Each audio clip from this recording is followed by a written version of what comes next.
What is up, everybody? Zach Matovich here. Charley Burt was still here. It's the building code. Play that music, baby. Yeah, it's a great intro. It's just a banger. Yeah. Feels good. I wish I had that full song recorded. That's like on your running playlist? Yeah, exactly. You just over and over? Yeah, it'd be great. It's a great song.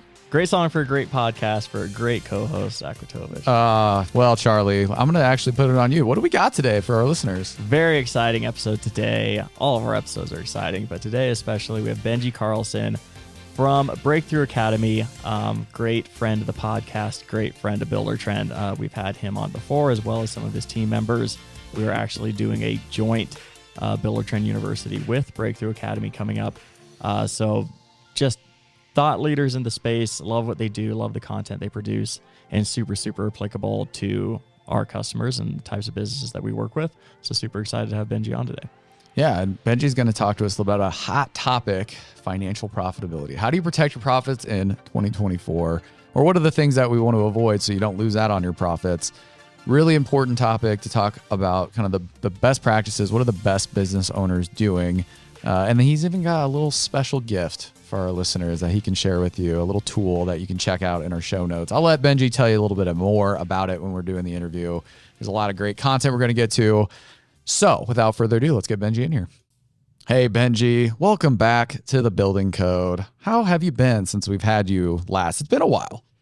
I've been really well. Thanks for having me back, Charlie and Zach. I'm excited to talk to you guys, and I hope you guys in the whole Buildertrend universe as well too. I know it is. Appreciate that. You are, of course, part of our exclusive multi-guest club. We need to get an official plaque or trophies or something for people that come on multiple times. But very excited to have you back. For those listeners that were unfortunate enough to miss your first episode, would love just a quick little debrief on your role, who you are, how you ended up at Breakthrough Academy. I was worried there you were going to be like, for those of you who missed the first episode, tell us. Run it back. I was going to be like, recap the whole thing from 2 years ago, Benji. So, hey guys, my name is Benji. I am the director of content at Breakthrough Academy. Let's start with Breakthrough Academy. We systemize contracting businesses for growth. We are the industry leading, I think, the industry leading advising and coaching business program for contractors in North America. We've developed a business system for contractors, for trades, for home services that we implement, that we call the contractor growth method, that is made up of 6 parts. One of those 6 is financial controls, which we're going to, I think, dive into a little bit today and talk about some profit killers. But so that's us. We got a team of about 45. We're Canadian. We work with about 600 businesses all over North America. My role as director of content is to basically attempt to produce the highest quality educational and free content available on the internet for this niche. And so we've got a podcast that we call Contractor Evolution, which releases every Wednesday on every platform. We have really awesome and fun web classes that we do once or twice a month, which if you're on our list, you'll get invited to them. We write blogs, we make social posts, we do all the fun sort of content brand related stuff here at BTA. So that's a little bit about Breakthrough Academy, and that's a little bit about me. I love it. Benji, your company is a bit of a celebrity status here at Buildertrend for a few different audiences. I've always been a big fan, but my customer success team loves your content. They actually go look at it all the time, which is great. We're just stealing all of your great ideas and just trying to teach our builders. But more and more, we're starting to build a great relationship to where we're having each other on each other's podcasts. So I just want you to know, at least at BT, we're huge fans of you. And you've even got a free tool that, if you're listening today, you can go download. Do you want to talk a little bit about that? Very flattered to hear that. Thank you. Look, so today we're going to talk about 3 profit killers. And these are like broad buckets that I think are going to really resonate with all listeners. But if you want to sort of take this a little bit more seriously and get a little bit more proactive about this, we have a really simple, user-friendly budget tool that we're going to put, I think, in a link somewhere in the description here on this episode that you can download, you can play around with. You can start to maybe, put some numbers in for this year, for next year. You can see what a healthy gross looks like, see what a healthy net looks like. And it's just a very approachable, simple Excel spreadsheet that even if you've never built a budget before, even if you're not a Buildertrend user, which by the way, you should be, but even if you're not, like anyone could just dive into this and get value out of it and start to play around with their numbers. Yeah, I think, Zach hit on it and you did as well. Like the amount of free content that you guys have out on your website. High quality too. Awesome. Yeah, extremely high quality. Our customer success team uses it. I use it. So we will definitely link not just the budgeting tool that you referenced, but also just your website because you guys have a great, blog presence and podcast, which we strategically release ours on Thursday so we don't overlap with you guys so people can get back to back. We're going to cannibalize our audience. Yeah. Yours is probably much larger. But one of the things that you hit on in your intro there is kind of the financial section. And that's obviously one of the goal that we're talking about for today. Always very, very important. But what's your kind of perspective on why it's potentially more important than ever to talk about profits and cash flow and financials in the business? So this is a really important context setting piece at the beginning. I just had a guy named Bob Gavreau who runs like the sort of best and highly specialized accounting and legal and tax firm here in Canada, like a team of 100 people, and they're specialized to work with contractors. This guy, there's a lot of sort of lightweight financial gurus out there. Like this guy is very serious and absolutely knows his stuff. I had him on for this episode called 4 Financial Health Hacks for Contractors, which anyone can check out on our feed. But I wanted to bring up a point that he made to me very clearly, which was in 2024, I asked him, I was like, what is the single most important thing that a prudent contractor should be focused on when it comes to their financial picture this year? And what he told me, which I've now repeated to a lot of people, is above everything else, it's all about cash reserves this year. And I'll tell you why. Things are increasingly a little shaky in the marketplace right now. I think you guys are faring a little bit better in the US than we are in Canada, which is things are really slowing down quite quickly. Our economic output and performance is quite bleak at the minute. But the same pattern is going on south of the border too.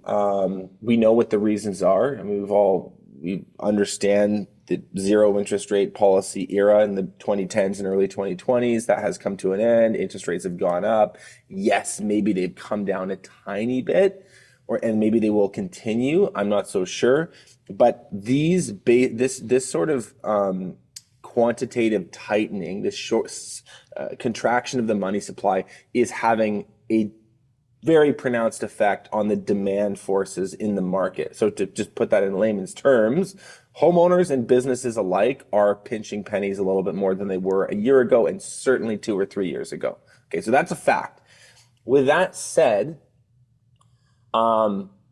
we could be going into a scenario here where it's just going to be a tighter market to play in. And what generally happens in those instances is you have a lot of the unprepared businesses struggle so much that they decide to sell, retire, or in some instances, sadly, they just straight up go bankrupt. And usually in a sort of recession/depression period, and I'm not saying that we're 100% in that yet, but we could be. And you'd be naive not to play around with that idea and sort of mentally, financially, emotionally prepare for that reality. We could be headed there. So in these moments in history, what most really intelligent leaders, really intelligent economists, bankers, anyone that knows anything about this will tell you is it is about surviving to get to the other side. What your focus needs to be is just like, hey, let me protect my little business entity, the team that I have, the customer base that I have. Let me protect what I've built, limit my downside, so that on the other side of this, right? Because these act in cycles. On the other side of this, I, as they say, have kept some powder dry, and I'm able to pounce on the opportunities on the upswing. And you need cash to do that. So here's a perfect example. I guarantee you, if you're listening to this and you're a hustling, growing contractor, there will be businesses in the next 2 years. There might be buildings that come for sale in the next 2 years that you can pick up at a deep, deep discount because of the market conditions. And the businesses that have some cash sitting around are able to do that. The ones that don't will not.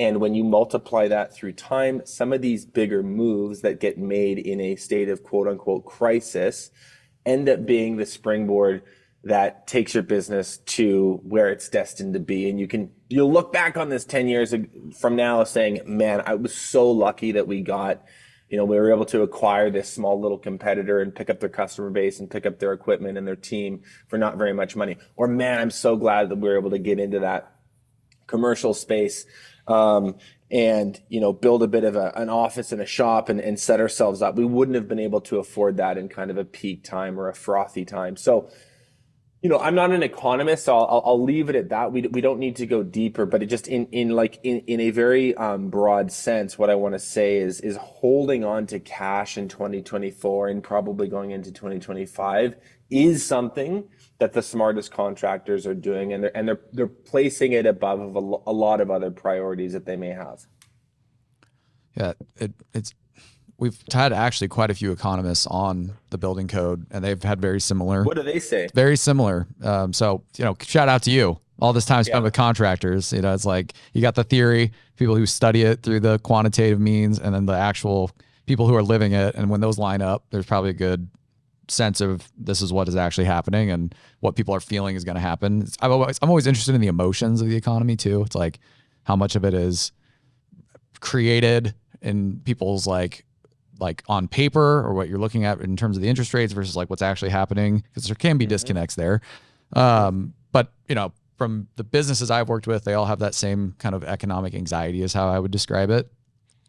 So what we wanted to kind of get into, if we know the high level theme is cash is king, the companies that have it are going to be the ones that have the opportunity to continue to grow.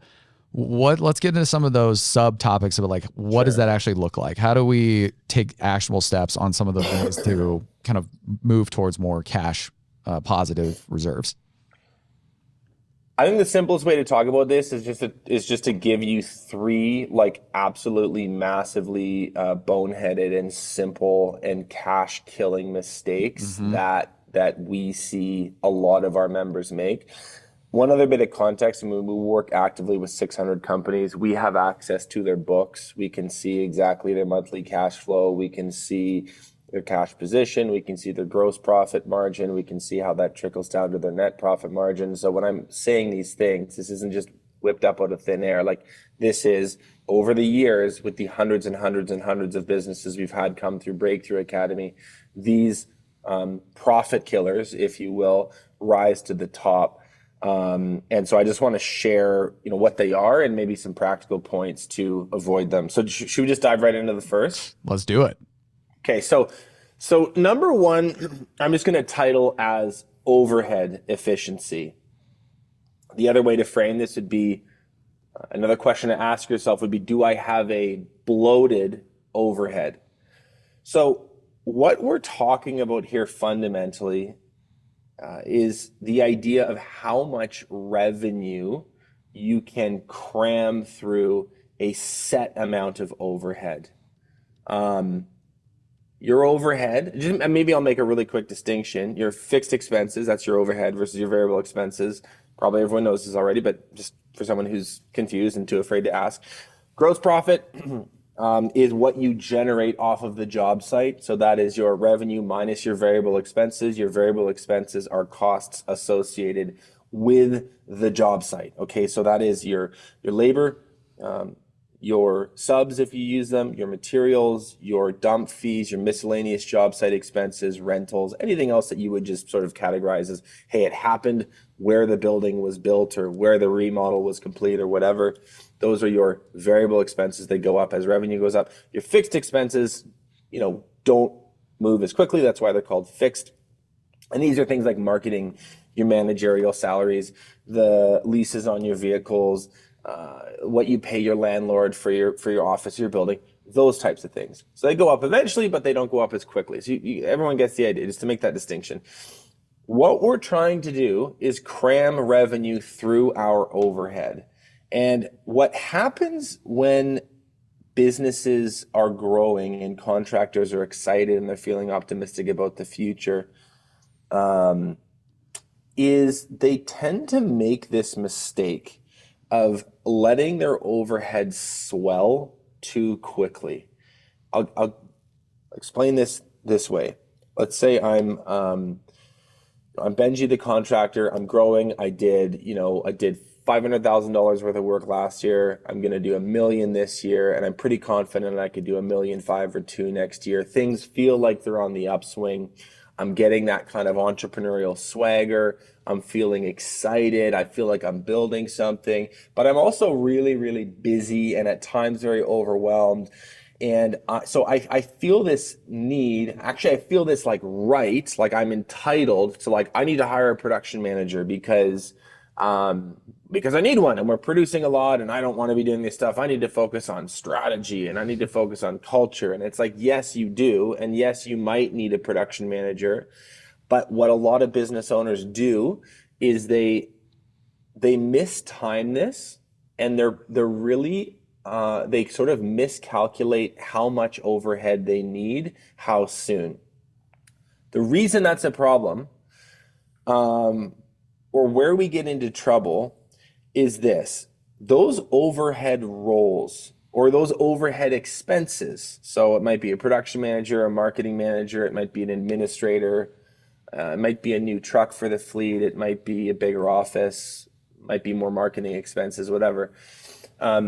Those expenses swell quite quickly, and you end up in a situation where the gross profit that you're creating off of the revenue is insufficient to not only pay for those, but pay for those and then trickle down to a healthy net.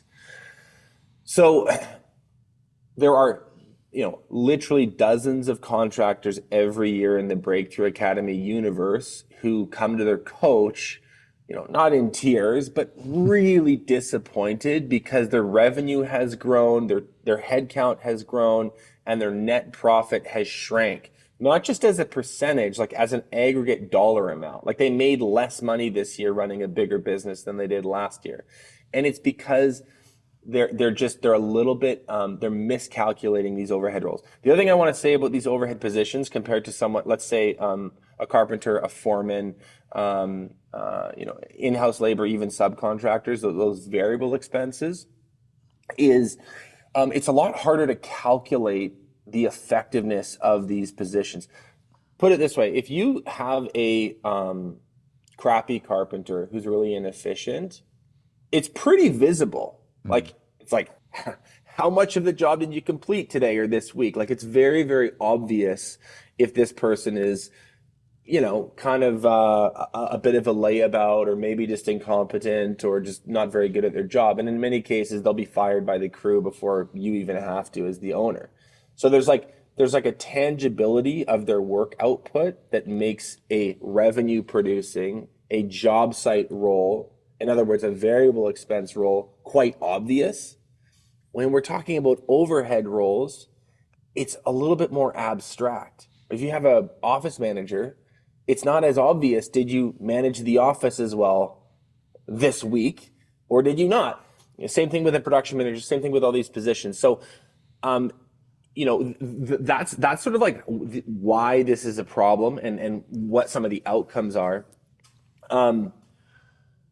And I'll give you maybe just a few practical steps here, and then you guys can maybe chime in your thoughts on this. Yeah, definitely. When we're talking about hiring overhead positions or bringing on overhead expenses, you need to be exceptionally disciplined about calculating the ROI, the return on investment of every one of those overhead staff, and think about how you would measure that really effectively.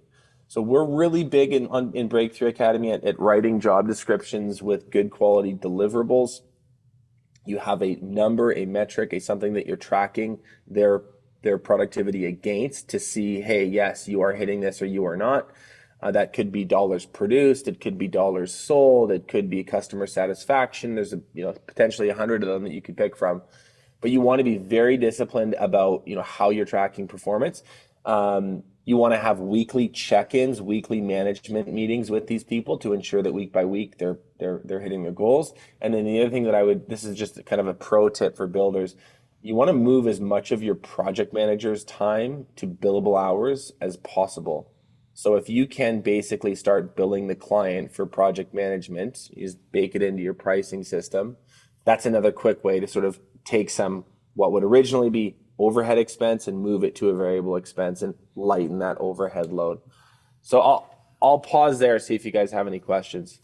It's interesting, talking about, I think builders think they need those roles in the office in order to like keep the lights on and function. And you in my experience, a lot of the people who make more money are those in those office roles, right? Like your field laborers, they're paid hourly, whereas the office managers maybe are on salaries.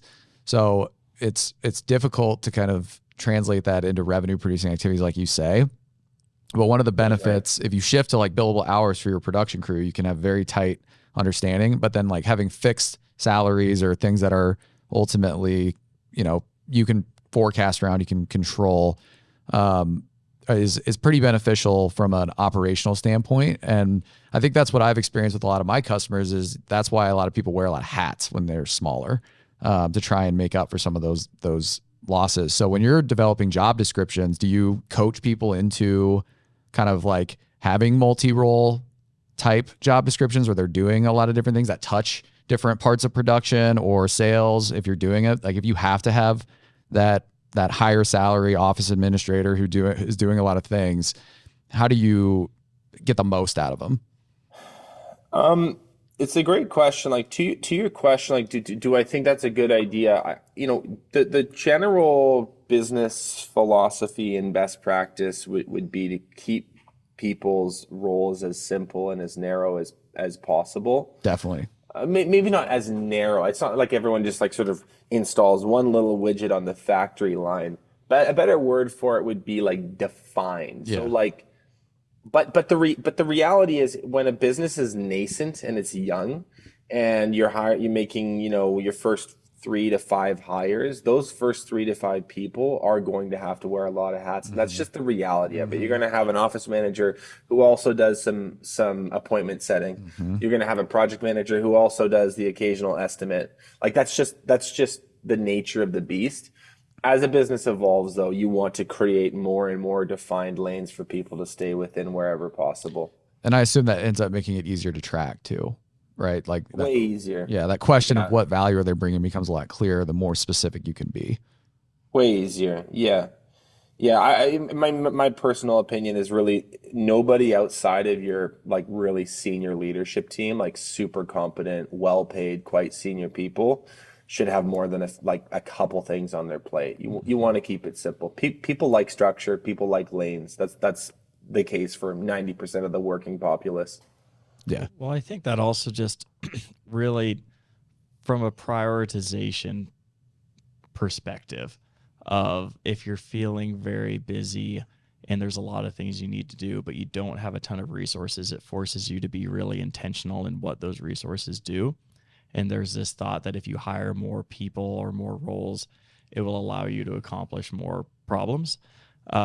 Which is true, but they may not be as high impact as some of the problems when you were forced to prioritize, right? So your point on being really clearly defined on, we're hiring this role to do this specific thing, not just we're feeling really busy, so there's a lot of things that we're not tackling right now, so we're going to hire someone to like offload that, because then they just start doing the lesser priority things that originally you wouldn't have done, but now you have a person you're trying to make them feel busy and optimize that time. So I think from the start, defining the role and the responsibilities and how you measure success there eliminates a lot of that potential bubble up effect. People really want to get good at this. I would really recommend, and this guy is like all the rage right now. He's certainly popping on YouTube and in the content universe. But Dan Martell, who was on our podcast a couple months ago, has written this book, How to Buy Back Your Time, or it's just called Buy Back Your Time. He's got an extremely simple methodology. I'm not going to get into it today, but in a sentence, basically, most people make the mistake of hiring people to grow their business. I need a production manager because we're producing so much. Whereas his approach is kind of the opposite. He just says, forget about growing your business, just buy back your time. So he uses the example, most contractors hire a production manager first because they're like, man, we're producing a lot, when in reality, the thing that's sucking up their time is updating Buildertrend, Right. Getting reports done, making a few phone calls, checking inboxes, and they'd actually have so much more ROI by hiring a part-time administrator, and then they can go and do the production themselves. So he's got this whole methodology for doing it that saves people a whole bunch of headaches and a whole bunch of wasted salary. I'd really recommend people go check out Buy Back Your Time. Love it. Can Link we it in talk the about show profit notes. killer number 2? Yeah, let's talk absolutely. about it. So it's very simple. It is materials. It is whatever it Construction. Who knew? totally. It's all the stuff that you need to purchase throughout the year to complete the work that you are contracted to do. So that's going to vary from contractor to contractor, from building envelope to building envelope, from market to market, but you know what those things are in your business. I want to give you a really simple way to think about this. We are in an increasingly inflationary environment. Our central bankers are doing their best to make up for the wild incompetence and poor decision-making of our governments over the last 4 years. It was already bad pre-COVID, and then we wanted to dump, I don't know, 7 trillion, 9 trillion, whatever the number is. It's insane, the amount of funny money that got injected into the economy. Most people, and I'm going to sound like a bit of a cynic here, but most people that I talk to about this say, yeah, we're raising interest rates to kind of say that we're doing something, but this is a runaway train. Like, forget it. It's over. This is going to be a decades-long problem. And I believe that. So there are let's just say that's true. And you might have a slightly different take on it, whatever. Let's just say that it's certainly more inflationary than it was a few years ago. In environments like this is the simple idea I wanted to share. In environments like this, there are really 2 kinds of businesses. There are businesses that are really efficient at passing off their rising costs to their customers. And the second kind of business are the ones that get caught holding the bag. You guys get what I mean by that? Mm-hmm. It's like you need to become exceptionally good at basically moving that increase in price of lumber, of materials, of shingles, of windows, of doors, of whatever to the customer. We have a whole bunch of examples through the last few years. I'll just maybe give a few that come to mind. We had an electrician who in the year 2022, so this is a couple years back, but the pattern remains, their overall materials was 9% of their revenue. That's like not just 9% of the jobs they produce, like 9% of overall revenue in one expense category in the year. It's like, yikes. Now this is going to fluctuate, like it kind of comes up and down, and you need to stay on top of supply chains, global events. We're told that these, what's going on over here in this conflict and what's going on over there in this conflict, and this shipping line is shut down, therefore your lumber's more expensive. I think a lot of contractors are kind of going like, I don't know. I think you might just be jacking the prices, but it doesn't really matter what's going on. The reality is you go to your lumber yard, your Home Depot, your Dick's Lumber, your whatever, and not infrequently you're kind of shocked at how much things are. So the practical point I want to get to here is just a couple of very simple things. One, this would be a good time to shop your business around. And I would almost do an annual audit of this where I'm just checking in, I'm making phone calls to suppliers. I'm keeping my suppliers' pencils sharp, right? The same way that you need to shop your trades around sometimes, you're doing the same thing with your suppliers. I'm sure a lot of our listeners, your guys' listeners, are doing that already, but if you're not, that would be an intelligent thing. The other thing I would mention would just be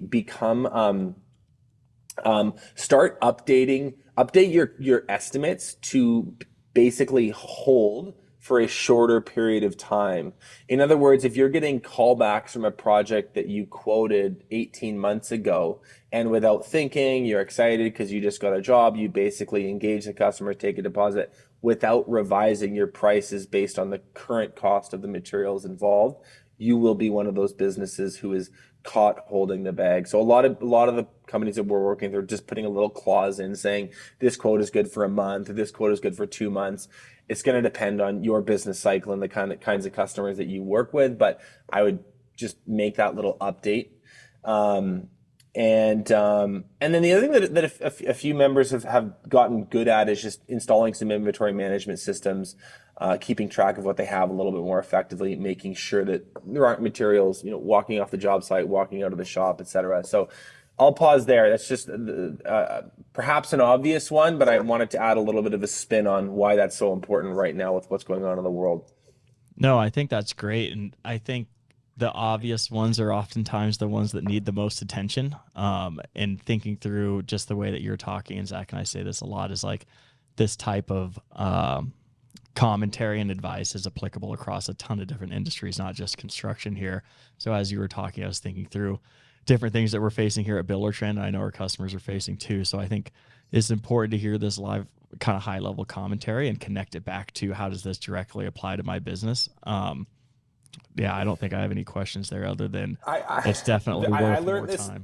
this is a really profound change for me in my early 20s. I was trying to just get better at personal finance and saving and whatever. And I took this course, and this instructor said something which they had a clever way of saying it, which I'm sure I'll botch, but the idea was you need to look after your big expenses first. Like you want to look for efficiency on your big expenses first, because those are the big expenses. Right. So a lot of us, they kind of called me out in this course. So how many of you are trying to look for cheese at the grocery store on sale? Okay, I saved $2 on my block of cheddar when my mortgage is 50% more than it needs to be. It's right. What are we doing? What are we doing with the discount cheese? Look at the big expenses first.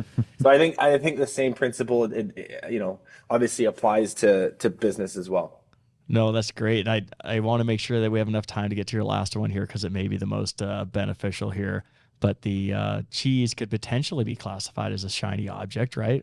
I won't steal your thunder here, but working away to the third one. Profit killer number 3, guys, is shiny objects. You know the stuff I'm talking about. It's a new F-150. It's a new trailer, so your PM can haul a bunch of stuff around. Benji, why do we work? What do you mean? Yeah, that's the fun stuff.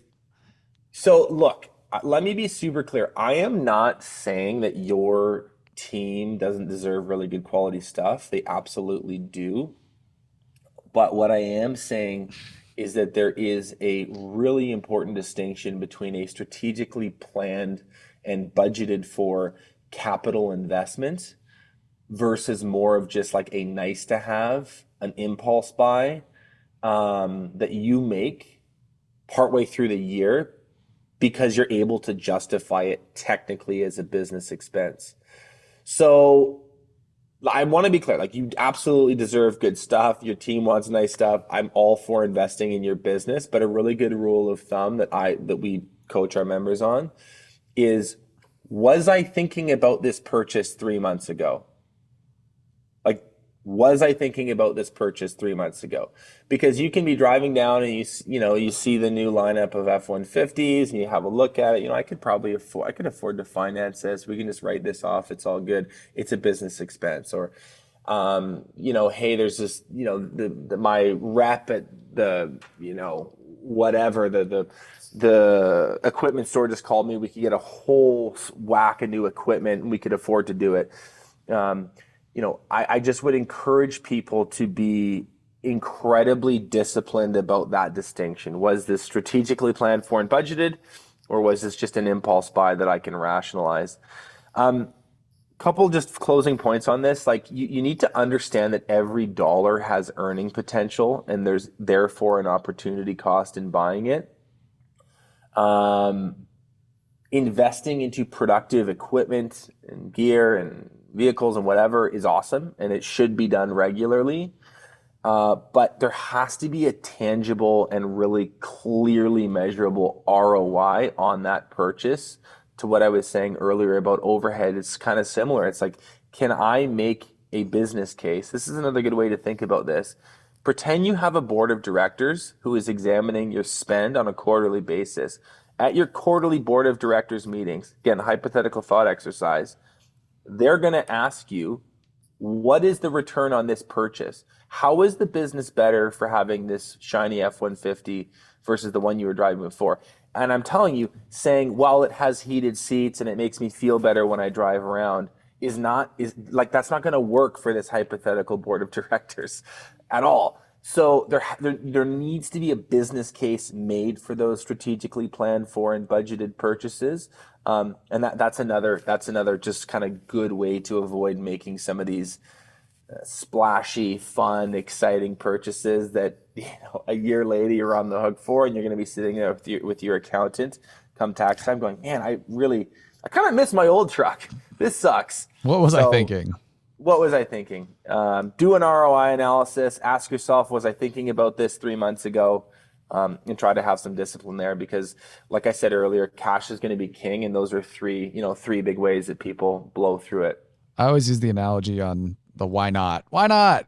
It's like, it's kind of like a diet. If you're like, oh, if I just eat cookies every once in a while, why not? And then eventually it's your habit to just, why not? Why not? And before you know it, you've gained a little weight and you're like, what happened? And now you got to do a lot more work, or it's a lot more painful to lose it. And I always view business budgeting in the same way. It's like, you need to build that culture of prudence and make it part of the process, not just be kind of like overly indulgent, just to be overly indulgent. And that there's a balance for sure. Benji, I think you would say like team outings and culture building activities and things that help, may look like extraneous expenses once a quarter, once a year. Like those are the things that help kind of, even if they don't move the numbers, they still build like a great experience for your employees, and there's a reason for it, versus like going and buying a piece of equipment that ultimately maybe you don't need, or it's more of a status symbol or a vanity thing.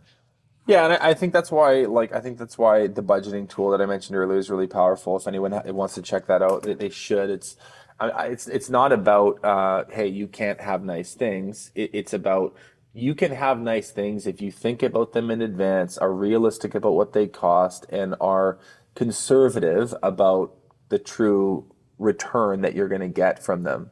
And I think if those things are done, go nuts. But when they're not done, that's where you get in trouble, and you have these oh crap conversations with your accountant, and then your spouse, and then your employees, and it just gets not that fun. And I think at this time in history, this is an especially important time to be disciplined about that stuff. So yeah, those are my thoughts on that, guys. No, that's great. I think we're getting up against time here, but this was a great overview. I love the way you broke it up into kind of these three different distinct buckets. I think that there is going to be a ton of people wanting a deeper dive here. Mm-hmm. So one, we're going to have to get you back on another episode. But two, if you don't want to wait, the Buildertrend Breakthrough Academy joint Buildertrend University should be coming up.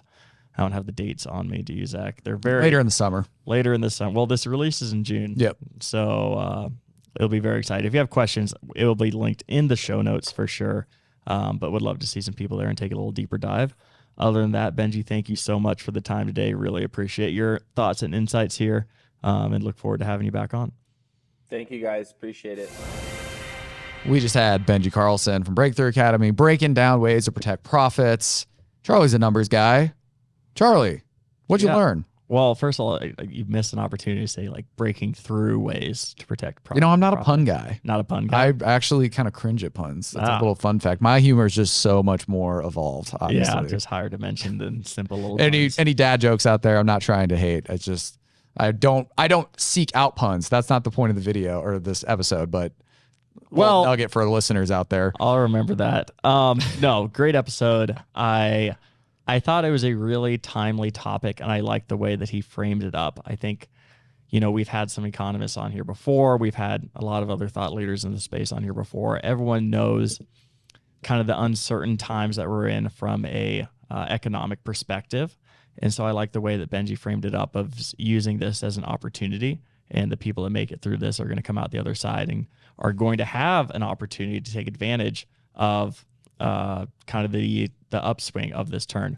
So how do you not just sit here and think, oh no, I don't know what to do, times are scary, but how do you actually be really intentional with the way that you're running their business, the way you're protecting your cash and your profitability, and what can you do right now that's going to set you up in the future to expand and thrive and scale and success and any other buzzword that you want.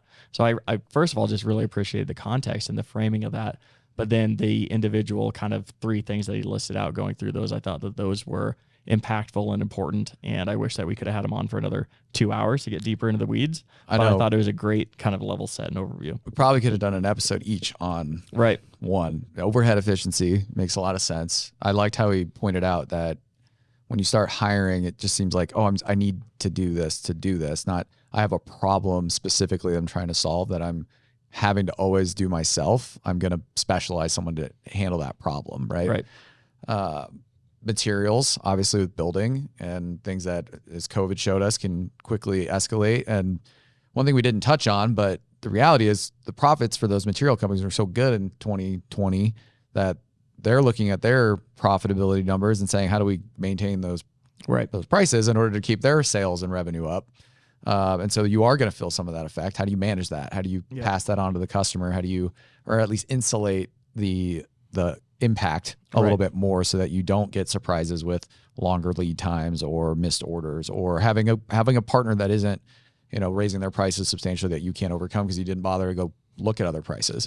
And then, of course, just I always made this joke like, Charley, we probably should be a little more prudent with the shiny objects. Like, do you really need a trip to Italy? Like, it's a little extraneous, brother. Like, come on, what are we doing? No, I think that's good business advice. I think it's really attractive when you look at the tax write-off capabilities that go with business. I've even joked like I should just open an LLC and write some of this stuff off, right? But it's a privilege and a responsibility to be in business for a long time that you gotta have to be aware of those things.